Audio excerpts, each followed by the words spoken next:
पार्वती पतये हर हर महादेवा।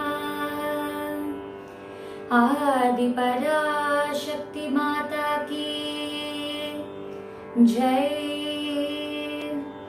सद्गुरुनाथ महाराज की जय। शुक्लांबरधरं विष्णुं शशिवर्णं चतुर्भुजं प्रसन्नवदनं ध्यायेत् सर्वविघ्नोपशान्तये।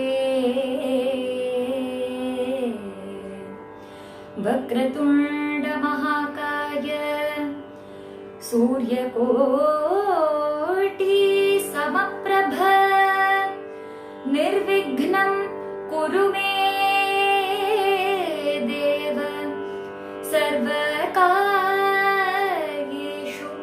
सर्वदा।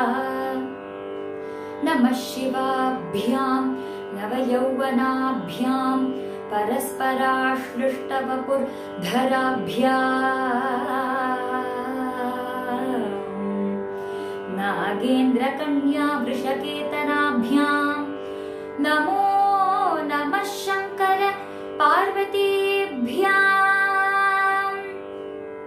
कलाभ्यां चूडालंकृत शशिकलाभ्यां निजतपः फलाभ्यां भक्तेषु प्रकटितफलाभ्यां भवतु मे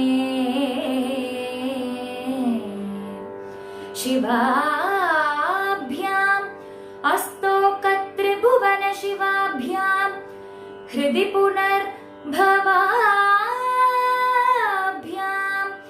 आनन्दस्फुरत् अनुभवाभ्यां नतिरियम्।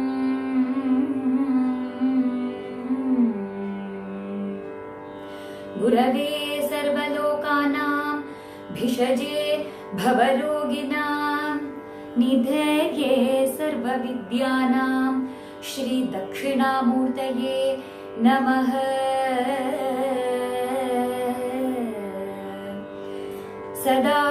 सदाशिवसमारम्भां शङ्कराचार्यमध्यमाम् अस्मदाचार्यपर्यन्तां वन्दे गुरु परम्पराम्।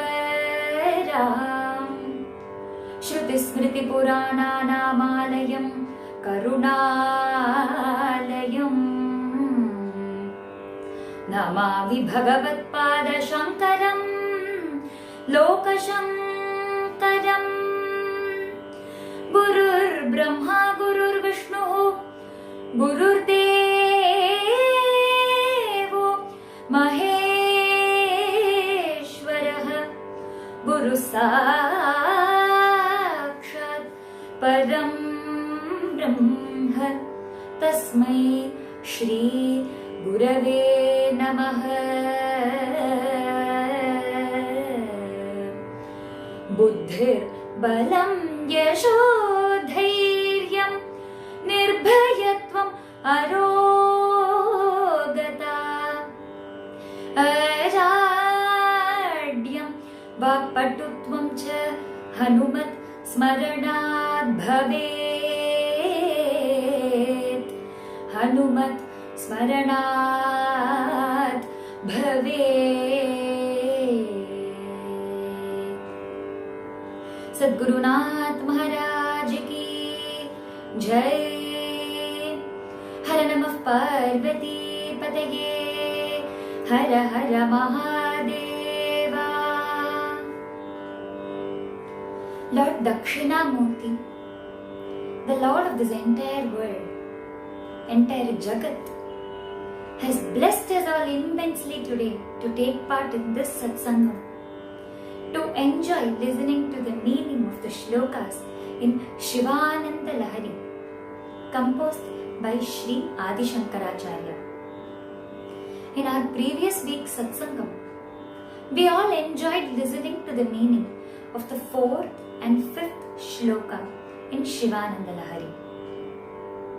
Adi Shankaracharya sings in the fourth shloka, Sahasram Vartate Jagati Vibudhaha Kshudra Phaladaha Namanye Swapneva Tadanusarandam Tat Krita Phalam Hari Brahmadinamapi Nikata Bhajamasudabam Chiram Yache Shambho Shivatava Padambhoja Bhajanam.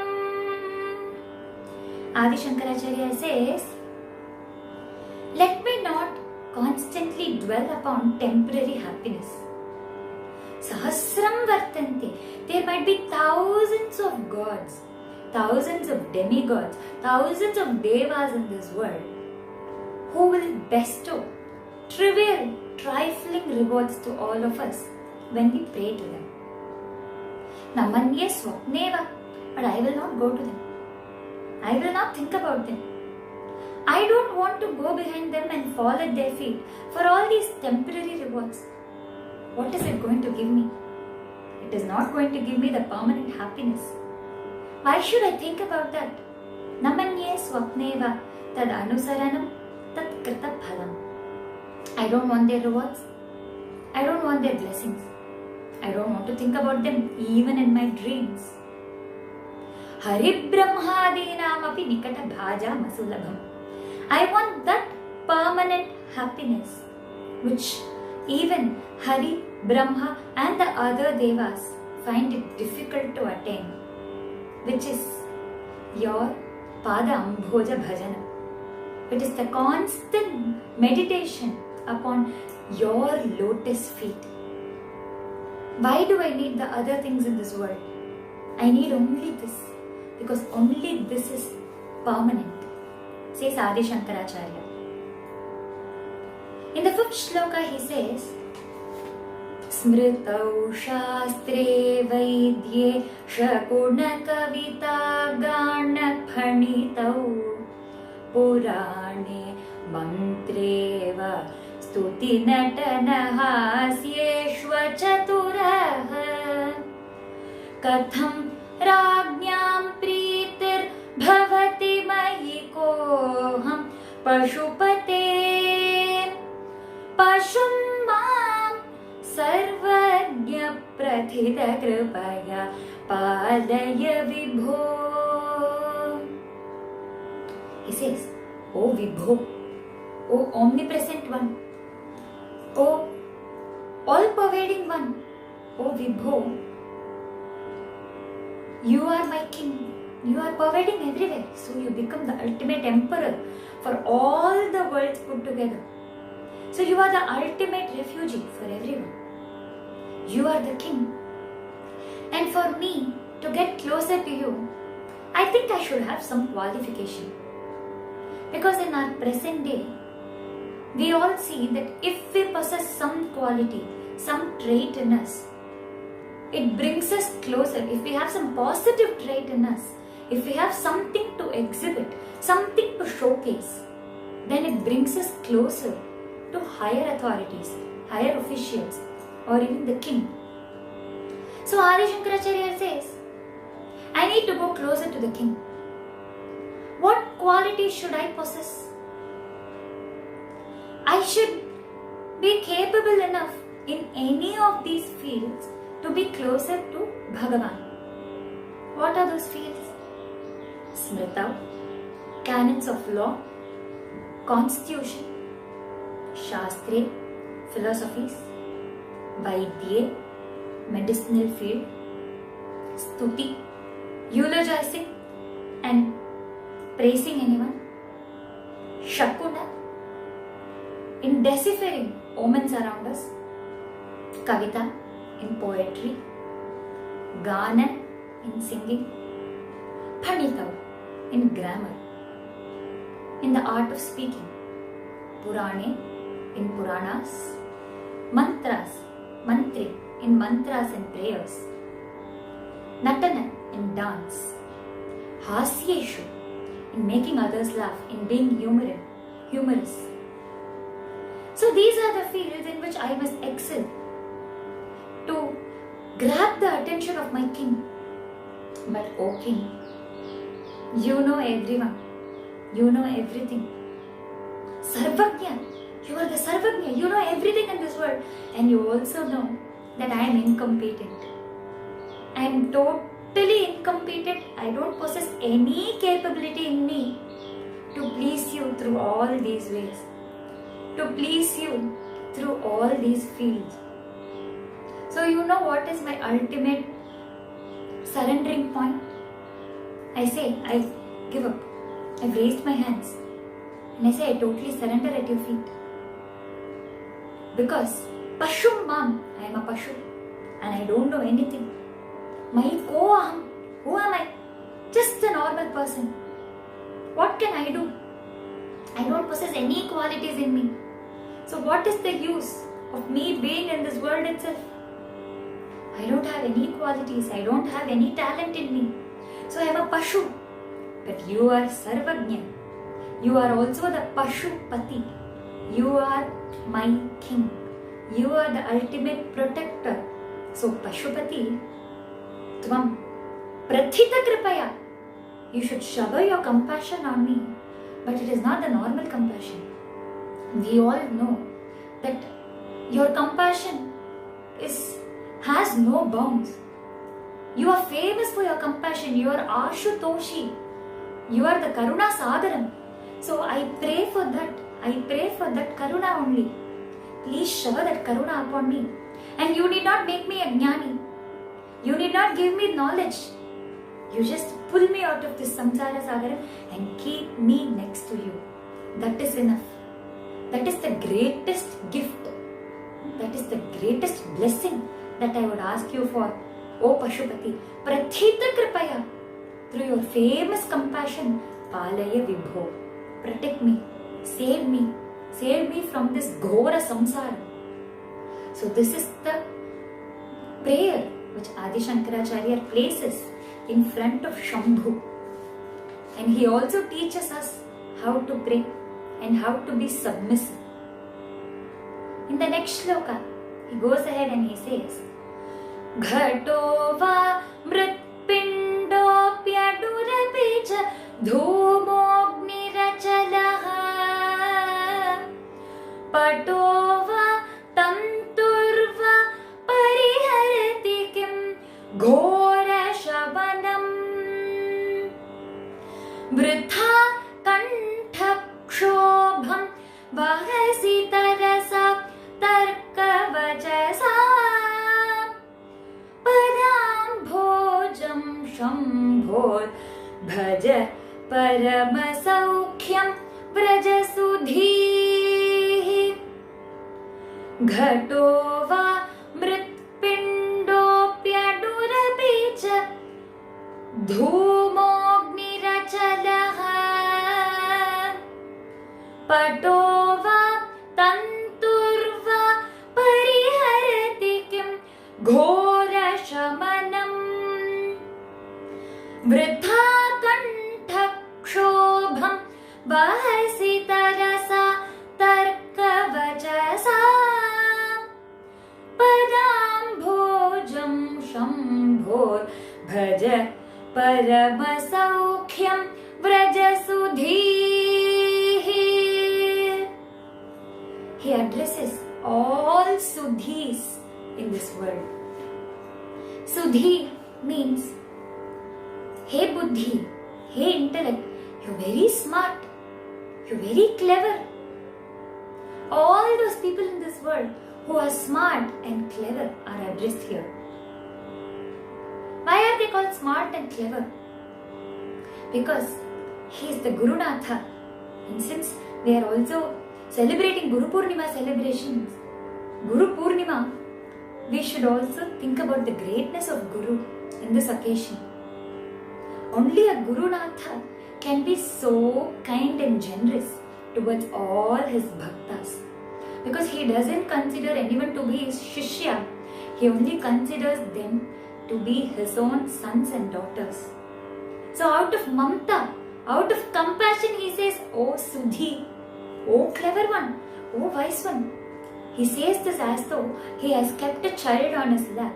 He is patting that child and telling, "Oh Sudhi, oh clever one, oh intelligent one." He says this in this tone so that we grab the ultimate essence of the shloka in a better fashion. If he says Mudhamate, it has a meaning. If he says Sudhihi, it has a meaning. He knows where to say what.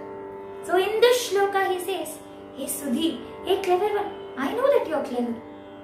I know that you're very, very intelligent. I know that you know what is good and wrong. So now, I will explain a small thing for you. I will explain this in detail. Try understanding it, comprehending it, and implementing it in your life. Do you know the path to attain Paramasaukhya? O Sudhi, O Kshobhana Buddhi, O intelligent one, do you know what is the secret behind Paramasaukyam, Parama happiness, the epitome of happiness? It is Padam Bhojam Shambhoho Bhaja. It is the constant meditation upon Lord Shiva's lotus feet. Padam Bhojam Shambhoho. And when constantly dwells upon it, when constantly concentrating upon it, will attain Paramasaukyam. Padam Bhojam, Pada Ambhojam, lotus-like feet of Lord Shiva is to be concentrated upon, is to be meditated upon. We must always keep that lotus feet in our dhyanam. Padam Bhojam Shambhoho Bhaja. O Sudhi, O good one, O clever one, I know that you will understand this. I know that you will catch all these things very quickly. So, understand this. You must always think about Lord Shiva and his lotus feet. We all enjoyed why we have to catch hold of the lotus feet of Lord Shiva in the previous week's satsangam, because it totally eradicates our ego. It hits our ego, destroys it completely, and it makes us more humble. So the padam is to be caught. The padam is something which is our constant refuge and surrendering point. So, Pada Ambhoja Bhajanam, keep thinking about it. But Bhajanam must not be something which is monotonous. It must not be something which is too grammatical or mixed with ego or pride. He explains this through the first 3 lines of the shloka. He says, Bhajanam should be there. Bhajanam should always be there. We must always keep singing. We must always keep chanting the names. We must always keep thinking about Lord Shiva and his lotus feet. But it should not be a monotonous thing, or it should not be filled with ego or pride. He uses few tarka vachanam here in the shloka to explain this concept. He says, Ghatova Mritpindopyanurapicha Dhumopi Rachalaha Patova Tanturva Pariharatikim Ghora Shamanam. Ghatova Mritpindova. We must understand what tarka is. Tarka is the logical reasoning. It is the logical analysis. We have always seen many logical reasoning questions in our aptitude tests.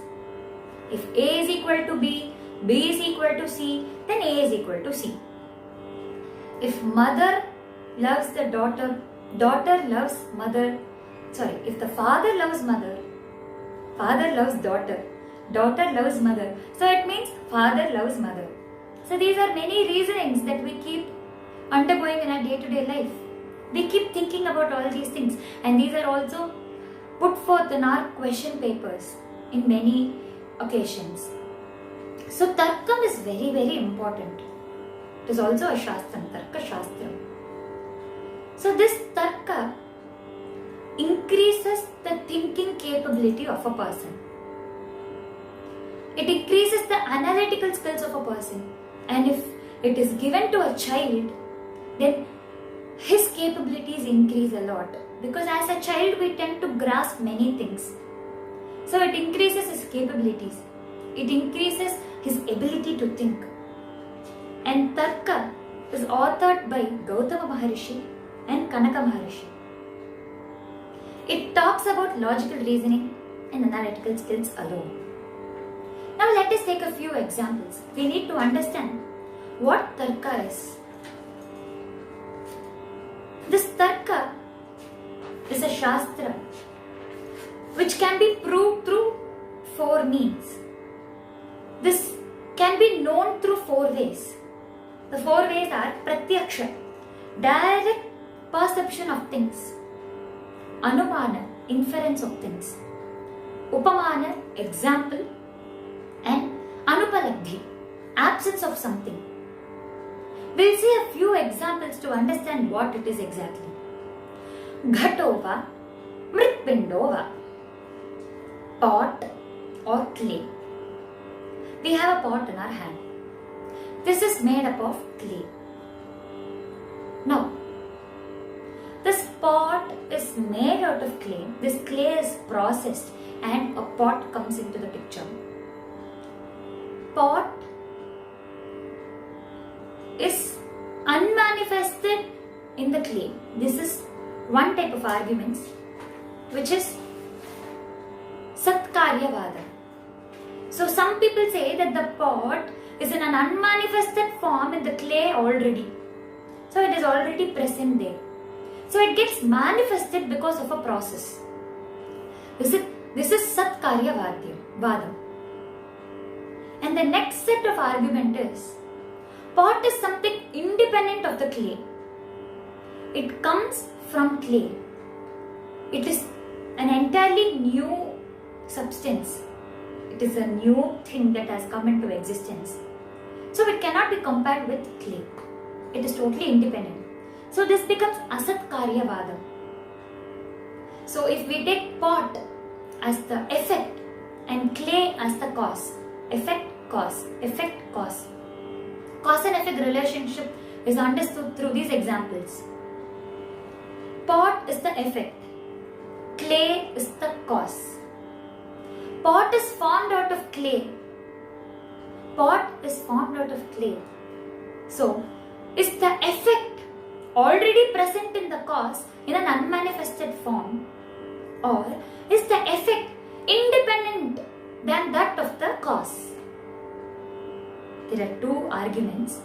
Is the effect already present in the cause in an unmanifested form, or is it exhibiting itself in a new way? Is it independent of the cause which is already present? So these type of arguments are created in Tarka Shastra. One more example which Adi Shankaracharya says is Patova Tantova. We have threads, we have cloth. So if we keep all the threads in a plate or in a table, will this amount to the cloth being formed? It has to undergo a process. So, is this thread, is this cloth already in an unmanifested form in the thread, or is this cloth independent than that of the thread? So this is a cause and effect relationship, which is a perfect example for direct perception of things, which is the Pratyaksha. So this is an example of Pratyaksha Pramana. There is one more example which is explained by Adi Shankaracharya in this shloka itself, which falls under Anumana Pramanam, inference Pramanam. He says, Dhumaha Agnihi Achalaha. Dhumaha, smoke. Agnihi, fire. Achalaha, mountain. So, a person sees a mountain. He sees smoke coming out of the mountain. So he infers that the mountain is on fire. How did he infer this? He has seen his mother igniting the firewood, thereby creating fire, and from that fire he has seen smoke coming out in his kitchen to cook food. So, Dhumaha Agnihi Achalaha. He says, Parvataha Agniman Dhumat. Because of the Dhuma, we come to a conclusion. It is inferred that the mountain is on fire. We use the past experience to understand the future occurrences. So this is an example for inference. Anubana Pramana. There is one more thing. He says Anu Api. Everything in this world is made up of Anu, small atoms. We all know when Anus combine together, atoms combine together, it becomes molecule, and molecule further becomes a complex structure. So this complex structure, our body, when broken down, forms small particles called ions, atoms. We also know that inside the atom we have ions, we have many complicated things in that, and we have also studied it in our modern day science. But we have to understand one thing. This modern day science has in fact taken many facts from our Sanatana Dharma. Our Sanatana Dharma, our Shastras had already given all these things. It says Anu, Dvi Anu, 3 Anu. It says when one atom is there, it is called this way. When 2 atoms combine together, it is called this way. When 3 atoms combine together, it is called this way, and it explains everything in detail. But we don't have the patience to go through it. So ultimately, Anu, here, we cannot debate whether pot is better, clay is better, or thread is better, cloth is better, because everything is made up of smaller atoms, small particles. So is it the Anu which is the greatest thing? So we keep debating, we keep thinking about one thing, we keep going deep into it, and we think we are doing a research. This is a never-ending process. This keeps going on forever and ever and ever. But the main point here is, we concentrate more on the Apara Vidya than the Para Vidya. Mundaka Upanishad says that there are 2 types of Vidyas. Para Vidya, Apara Vidya. Dve Vidye Veditavye Parachaiva Aparacha. Para Vidya, Apara Vidya. Apara constitutes all the Laukika knowledge that we have, including Rigvedam, Yajurvedam, Samavedam, Atharvana Vedam, Shiksha, Jyotisham, Shastram, Vyakaranam, Chandas, Nivrittam and Kalpam. Sa, Apara. So all these become Laukika Shiksha. How can this be Laukika Shiksha? This is Laukika Shiksha because this is not combined with Para Jnanam, not combined with the Para knowledge. What is that Para knowledge? Yaya tad aksharam adhigamyate sa para. When the akshara swarupam, Brahma, is experienced, when we have that knowledge, when we just see it as akshara, when we just see it as words, syllables, then it becomes Aparavidya. Even though it is Apaurusheya, even though it is Bhagavan created Vedas, it just becomes words if we are not able to realize it. So it becomes Aparavidya. Paravidya, Akshara Brahma, Yaya tad aksharam adhigamyate sa para. When we start realizing it, when we start experiencing that knowledge, then it becomes Paravidya. So Paravidya must be with Aparavidya. But in our present day, we are all behind Aparavidya only. And in fact, Adi Shankaracharya is also explaining this concept only. He says we are all behind Aparavidya. What is the use of going through all these Tarkavadams? Of course, Tarka is important. But he says, what is the use of going through all these Tarkavadams when it is not backed up with Vedic knowledge when it is not experienced in real. It is said, Shruti manastarko anusandhiyatam, dustarkasu viragyatam. Do anusandhanam of Shruti. Bring it into your practice. Experience it. Start analyzing it and start rejoicing it. Don't just do it for the sake of marks. Don't just do it for the sake of learning something. Nobody is going to give you a crown when you say that you know all Shastras and all Vedas by heart, when you cannot follow even one thing mentioned in the Vedas correctly. Vedas say, leave your ego. But when you say that I know everything in this world, I know all Shastras, I know all Tarkam, I know all Vedas, and when you say that there cannot be anyone beyond me, there cannot be a better person than me, then it only exhibits your ignorance. This is what happened to all the Munis in Darukavanam. We all experienced it. We all enjoyed that shloka few weeks back. In Darukavana, everyone thought that they were much more greater than Lord Shiva, Lord Vishnu, Lord Brahma. They thought that their jnanam was the ultimate thing.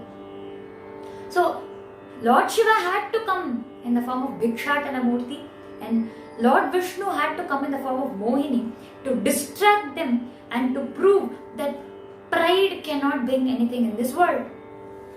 So this is the same thing which Adi Shankaracharya is explaining here. What is the use of having tarka alone? Naisha tarkena matirapaneya, says Kathopanishad. If you want to study about yourself, if you want to have jnana about your own self, then you must have Atma Jnanam, you must have Bhakti. You cannot do it just with Tarkavadam. Naisha Tarkena Matirapaneya. You cannot do it with Tarkavadam. What is the use of just getting involved in useless arguments, wasteful arguments? Adi Shankaracharya is telling this. So does this mean that he is against Tarkam? He knows everything.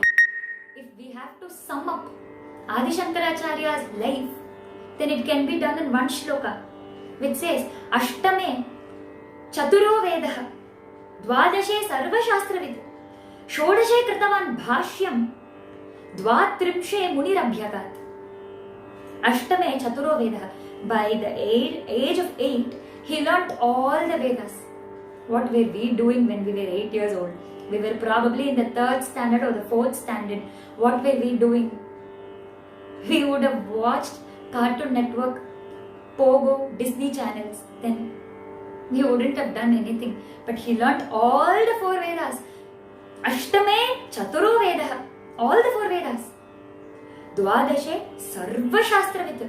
At the age of 12, he learnt all Shastras. Learning doesn't mean that he just learnt it by heart. He also understood it. Because only if he understood Vedas and understood Shastras, he could do Bhashyam. So, at the age of 16, Shodashe Kritavan Bhashyam. At the age of 16, he completed all his Bhashyam. And for the next 16 years, Dvatrimshe Munirabhyagat.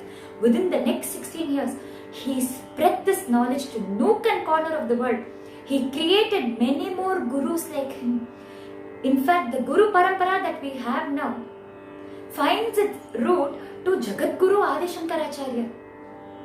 Of course, the Guru Parampara goes beyond that. It starts from Lord Shiva, Lord Vishnu. But if we have so many branches today, all those branches have come out of that one trunk, which is Adi Shankaracharya. Bija being Lord Shiva, Lord Narayana. So from that trunk, we have too many branches. So, Dvatrimshe Munirabhyagat. Within the age of 32, he told this to the entire world. And he also attained the lotus feet of Lord Shiva. So he knows Tarkam. He has in fact used Tarkam in many places. If he didn't know Tarkam, how would he quote all these things? How can he quote Ghatova, Mritpindo? Dhumaha, Agnihi, Achalaha, Patova, Tanturva. How can he quote all these things? So he knows Tarkam, but he also knows Bhakti. This is because all our ancestors had been focusing on the Paramatma Tattva. In fact, some people say that Earth is global, spherical. This statement was given by a foreigner, but we have it in our Vedas and Shastras. Bhu-golam. Bhu-golam. Golam means round. So Bhumata is golam in a spherical form. We all knew it way back, and it is there in our scriptures also. But the point is, Paravidya, Aparavidya. The fact that Bhu, that is the earth is spherical, is the Aparavidya. But the fact that this Bhu was lifted up by Varaha Swami, this Bhu was measured by Trivikrama Swami, this Bhu was the chariot when Lord Shiva went out to destroy Tripurasura, was the Paravidya. We were focusing on Lord Shiva and Lord Narayana, but they started going through our scriptures and they started focusing on these Aparavidya. And in a way they were all successful because they came here, they told us that Paravidya is of no use, and they started giving us the Aparavidya which we already knew. Their main aim was to destroy Gurukul system. In a letter by a Britisher, he says, if you have to defeat India, Bharat, we should not even use the term India, because India means independent nation declared in August. We are still under the clutches of Britishers then. Why should we use India? We should say Bharat. We should feel proud to say Bharat. So Bharatam, if it has to be destroyed, if the culture has to be destroyed, then Gurukul system must be destroyed. Because it is very strong, and through this they create more and more gurus. So this has to be destroyed. And they were also successful in doing this.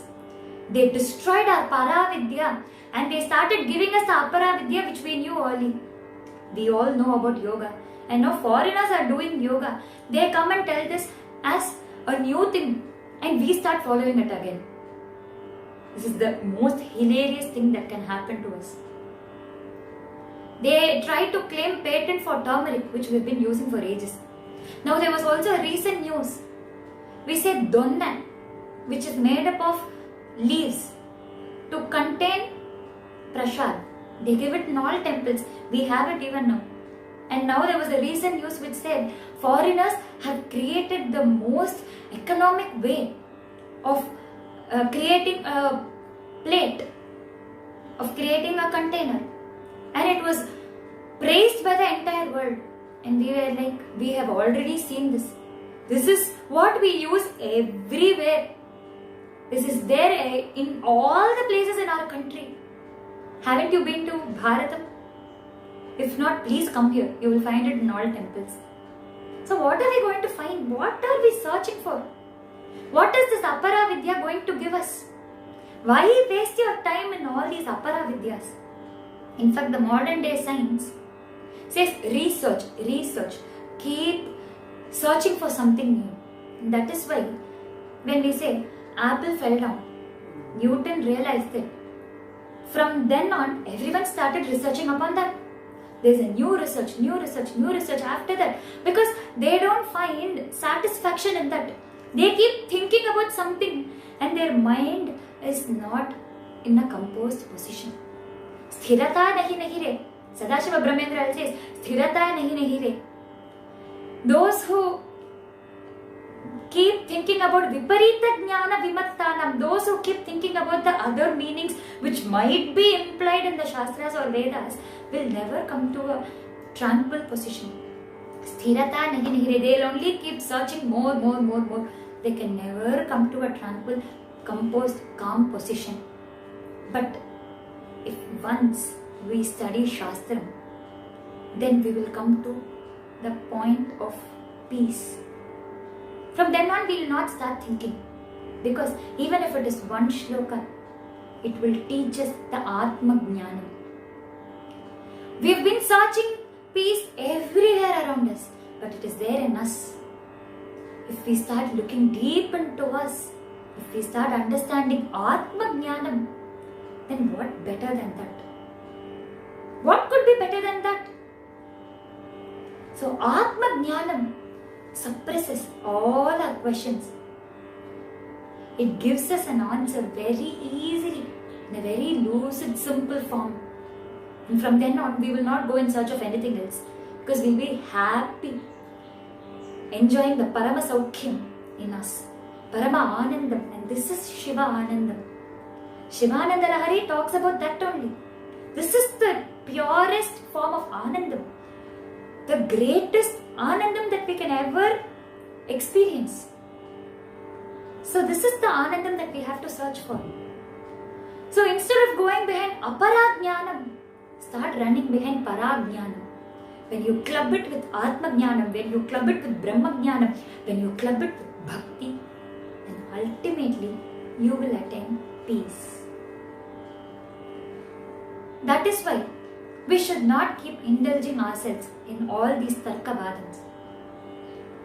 All these Tarkavadam will only waste our time. It is not going to take us any further.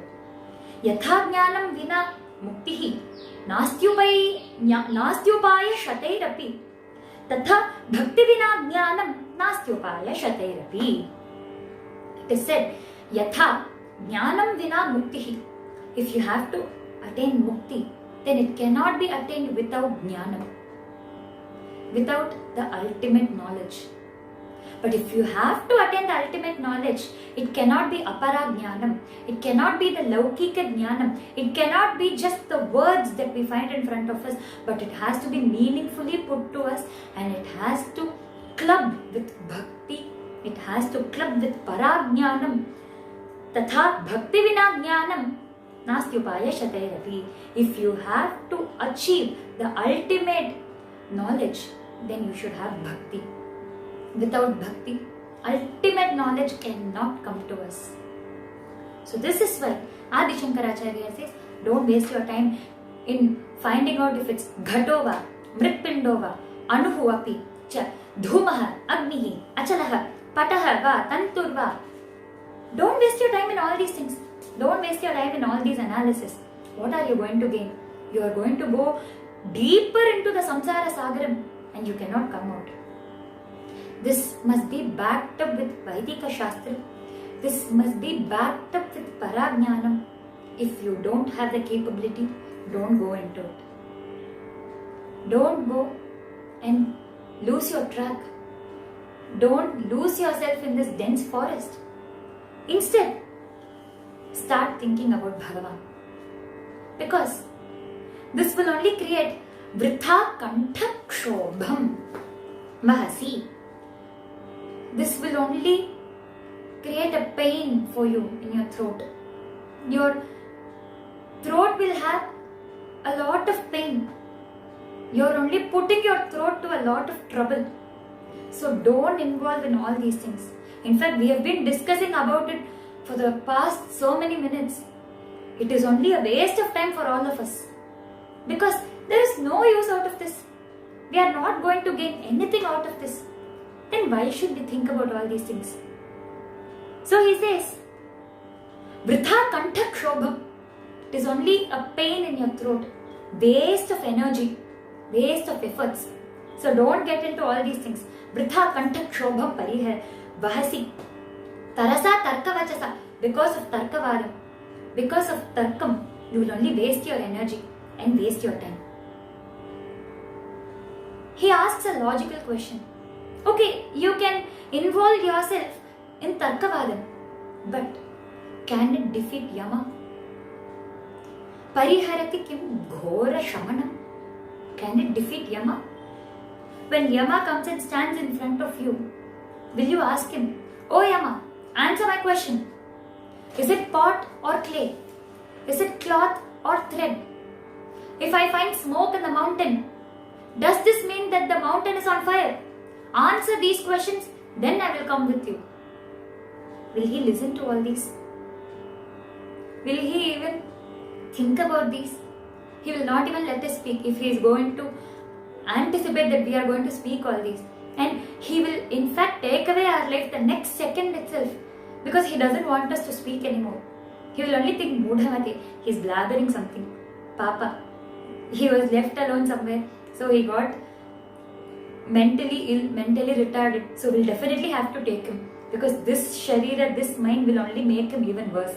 So saying so, Yama will only take us out immediately and he will take us to his loka. So is there any use out of this? Pariharati kim ghora shamanam? Will it drive away Yama? Or will it relieve you from the cycle of birth and death? This is a complete cycle which goes on forever. We don't know how many revolutions we have seen in all these yugas. We might have been a very small worm, we might have been a tree, we might have been a cow, we might have been a horse, we might have been a dog, we might have even been a cockroach, we might have been born as a leech, we might have been anything, and now we have got this Manushya Janma. And this is the greatest blessing which Bhagavan can give us. Purandaradasa himself sings, Manava Janma Dodadu,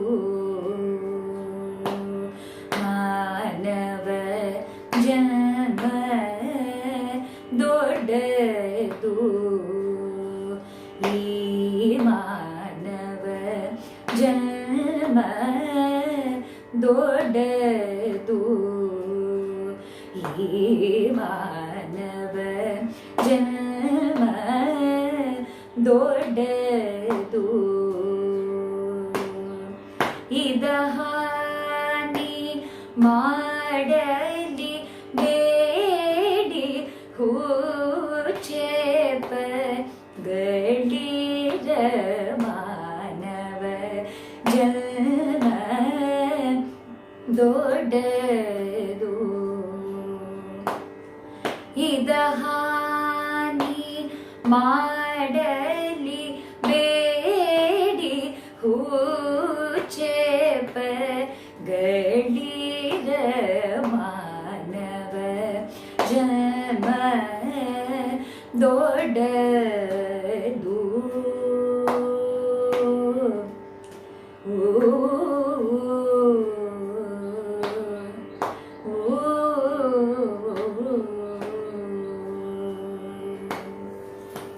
He says, Manava Janma Doddadu. It is the most precious thing that we can ever get. Viveka Chudamani also says this. It says, Manava Janma Doddadu, the same thing. It says that it is precious to be born as a human being.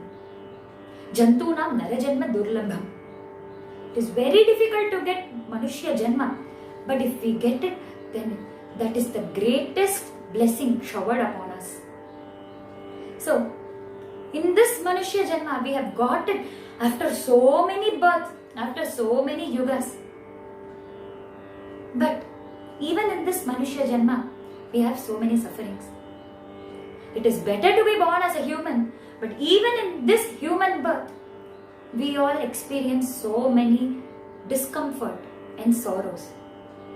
Imagine that you are all retired and probably we all leave this mortal body in about a year or so. First of all, we don't even know we are ready for that state. If we say that Yama is going to come in a year, we will not live this 1 year happily. We will take up extra pressure and we will start thinking about Yama. Instead of Hara Japam, Hari Japam, we will get involved in Yama Japam. We will keep thinking about Yama. What will we do if Yama comes? What will we do if Yama comes? So, the only date we should not know in our life is the death date. Because we'll totally lose control of our mind. So, are we even ready for Yama right now? Can all of us leave our body right now and go to the loka that we are destined to? I don't think we can. Even if Yama comes in front of us, and says that He's taking our body, and even if we are given a new birth, will we be happy? Imagine the life. We'll be born as a small infant, staying in the mother's womb for 10 months, 9 to 10 months. And that womb is near stools and excretion part. So we are there in that malam, we are there in that dirt, we are there in that impure thing only. And from there we come out. The day we come out, we start crying. And from that day till the last day, we keep crying. We keep crying for something or the other. We cry for milk and attention in the initial days. And then we start growing up. We start walking. We start falling down. We start bumping into things. And we find everyone very happy and caring. As the days pass, we are put in a school. We are all lucky that at least we had pre-KG, LKG, UKG. Nowadays, they also have kindergarten, pre-kindergarten, and all sorts of schools and institutions are run to take the child away from the mother at the earliest. If possible, the next minute after it is born. So, the gap, the duration with mother is reducing day by day, generation after generation. So if we are born later, after a few years, we will go to the kindergarten, we will go to that school, play school, at the age of 1 or 1.5 years. So we'll go there, we'll start crying. And if we are notorious, then our parents start scolding us. They'll keep scolding us for everything that we do. We should face all those things in our life and start growing up.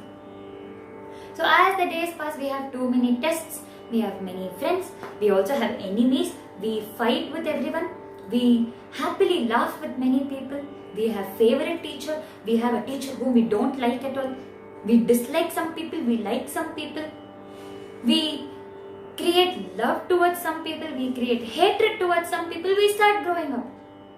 As we grow up, we come to the 10th standard examination.